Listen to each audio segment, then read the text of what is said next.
Hello friends, my name is Bishop. I talk a little bit weird because I have no teeth. No teeth. I know, zero, nada, whole mouth extraction. They took out everything and I asked them to, and I want to share my story with you. But first I want to say a very special shout out to someone that I think is truly awesome. I was in a pretty dark place and she helped me. I found her video on the YouTube and I didn't feel so alone. So Heather B, she is the Denture Diva. Heather B, you are an amazing person and I think what you're doing is awesome. You're helping people and you inspired me. You motivated me to make my video, and this is my first video, by the way, so I have no idea what I'm doing. Heather, you made me feel okay, and that was pretty significant. So wherever you are today, I'm giving you a big hug. Thank you so much. My story is pretty simple. I grew up in the Midwest. I was lucky. Neither my mom nor my dad smoked cigarettes nor drank alcohol, so talking to others, that was a pretty rare thing back in the day. And my dad's only vice was Mountain Dew. He loved his Mountain Dew. When I was a kid, I would go to my fridge and open the door to see cans of Mountain Dew, 2 liters of Mountain Dew, the glass bottles of Mountain Dew. Remember those? My dad would cut out the proof of purchase, the UPC barcodes, and send them in the mail. And later, Mountain Dew Company would send us some swag.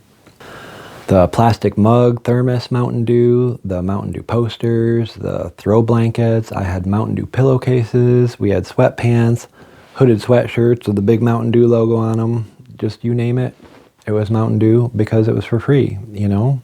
We were a Mountain Dew family. And yeah, here's me. That's a picture of me, Little Bishop, and my mom, and my Mountain Dew. Mountain Dew probably could have been one of my siblings. In fact, I tried to feed it to my siblings because everybody needs Mountain Dew. It was the 80s, guys. There was no caffeine is bad for you. It was all about just say no to drugs and don't talk to strangers. Have your Halloween candy checked because people put razor blades in caramel apples. That's the kind of world we lived in.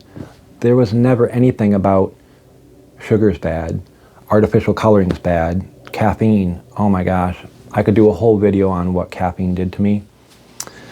But we'll get to that. Growing up, it was just a part of life. It was normal for me. And in junior high and high school, yeah, I was a cute kind of kid. I mean, cute guy. In high school, there's me. I had some acne. It was pretty bad, some pizza face. I got picked on, and I guess you grow immune to it after a while. You just sort of think, hey, you know, I'm not that ugly and I'm not that bad, or maybe you just stop caring. Maybe the way you care about yourself fluctuates, and sometimes it's up and sometimes it's down. So yeah, having no teeth, yeah, you can admit, I can admit, it's pretty down.